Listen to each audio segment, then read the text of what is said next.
And we are back on the Truth 104.3 FM. Cenla says, Al Quartemont in for Lynn Rollins. All right, we told you before the break the interview that we were going to be doing coming up right now. And as I mentioned, the earthquake situation in Japan earlier today, and a big part of that story, which is continuing to develop, is actually a nuclear plant, which is about 160 miles north of Tokyo. And they've been having some issues with that, but it was definitely a harrowing experience for a Pineville man who is over there and has been working in that plant. His name is Janie Eudy, and his wife Janie joins us on the phone right now. And Miss Janie, first of all, thank you for your time. I know you've been getting a lot of calls today, and it's been a very harrowing day for you, so we appreciate you being with us. Thank you. Tell me, first of all, an update on your husband. Where's he at right now, and how's he doing?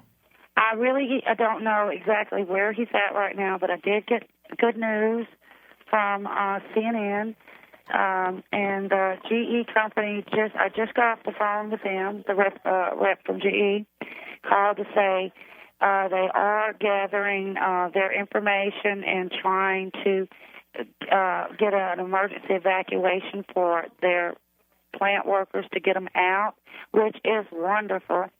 It sounds too good to be true, and I can't wait to hear his voice on the phone. Yeah. Now, have you talked with him at all today? I've talked to him one time after the quake, and that was this morning at 6:47. He called. He used a local person's phone. That's all they could get to get out. Called to let me know he was okay. And he didn't know I knew anything about this, and when I let him know I had seen the news, that's when he started telling me what was really happening. That he was at work when the quake hit, and they're used to earthquakes, but this one they knew right off it was different. It lasted longer. It was harder. The local people usually, he said, doesn't even pay any attention to the quakes. They're used to them, the light ones, but this one was very strong and lasted very long. So the building was shaking and debris started. The ceiling, all the lights out of the ceiling started falling. Building, the insulation, the ductwork was falling. Dangerous situation. The cranes were swinging. They were told to evacuate, what he told me. So glass was everywhere. They were running for their lives, and at that time, they changed their shoes and stuff, and he had no shoes, and he ended up cutting his feet, but grabbing people, and everybody's grabbing everybody getting out. Wow.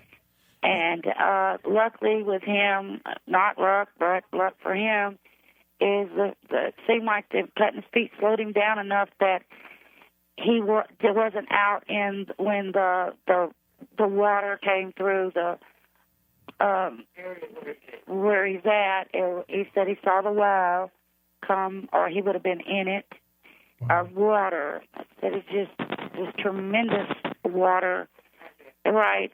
He said just a wall of it, and he could see the buildings and the restaurants and cars and how everything floating off into the ocean. And he said he knew people were hurt. He knew people had died. Some were washed out. That they could there's nothing he could do. And they had all decided at one time that their, I guess, safe spot would be to go back to the hotel, but they didn't know there was a problem there. But, because they left it, everything was fine. Sure. They got back, the hotel had been hit and parts gone. The structure was unsafe. His room was totally gone, everything. They did get some blankets out because they were cold, and as they went out, nobody was prepared they weren't dressed properly, and they weren't prepared for this, so they had to get something to keep warm. And the last I talked to him, and we've been sitting here waiting until we just heard a little while ago, is the ground was shaking, the van was moving, it was getting dark, and I could hear the wind blowing, the waves were coming, and the ground was shaking, and I could hear people in the background hollering. They were coming out. Some who did take refuge in the building. They were scared it was going to collapse. Were all coming out. So I didn't know until just a little while ago if he made it through the night and I was told he did, and they will be trying to get him home as soon as possible. We're talking with Janie Eudy of Pineville, whose husband Danny is a worker over in Japan. He's working with the Pasadena, Texas-based Atlantic Plant Maintenance and was doing some work with other Americans over in the Fukushima No. 1 nuclear plant. And Miss Janie, I know people are seeing this plant on the news as we speak, places like Fox News and CNN, and hearing reports about it as well. It's almost kind of a double situation for you, because not only do you have the earthquake to deal with, but the fact that it's actually a nuclear plant and they're having some problems with that. How concerned are you about what you're hearing about the radiation and the things that are... Very, very concerned. It's been one thing after another. It was the quake. Then next was tsunami. Next was where they're going to stay. Then he's out. He's dislocated. They have nowhere to stay. The next thing is the danger of the plant, and they released on the news. They were releasing radioactive air, and that's what I just talked to the representative from GE to see if they were out of that zone there. And he assured me they had got them. How, I don't know, but he assured me they were in a safe area. So maybe they've been moved or what, I don't know. He didn't know the particulars. It's just to say they all 80 are safe. Mm. Now, your husband was scared. That's a big scare to know that's being released, and your husband, wife, or friends and family could be out in this. Yeah. And your husband was scheduled to come back home tomorrow, at least leave from Japan, right? Right. Mm-hmm. So what kind of... Maybe he can be on the way anyhow home tomorrow. I hope so. Yeah, well, we'll definitely be praying for that. I know you've been interviewed on CNN and other state and even national media have been contacting you. So tell me a little bit about what your day has been like. I'm sure not only just harrowing, but the fact that you're getting so much attention, too. Very hectic.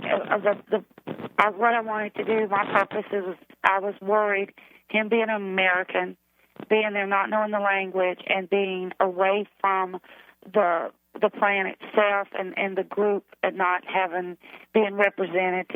I couldn't get through to any American embassy. Everything was just, you couldn't get through, and that was my biggest worry. And I thought, well, media is what we do. If I could get some help and let the word get out that they are there and they are stranded and they need help. And it seems this has worked. The news got out. They have found them. And it's amazing how fast all this can work to help people in this dire time and need, which they are. Absolutely. We saw that after Hurricane Katrina when folks were looking for their loved ones. So was it you that actually contacted some of the national media like CNN first? Yes. Okay. Contacted anyone, everyone. I've been online. I've been on phone. I want anybody, anywhere, just to hear me. Just let them know they were there and they needed help.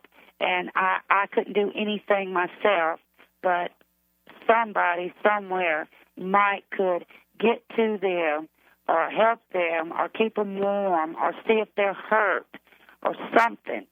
And that was my main goal, is to get it out that they were there and needed help. What kind of calls have you been getting from friends and relatives and loved ones who are concerned? It's just been pouring in. It's wonderful calls, wonderful prayers. Everybody's praying. I think that's what's got them through. So many wonderful people. From emails, the phones have just never quit ringing today. With well-wishers, family, friends, and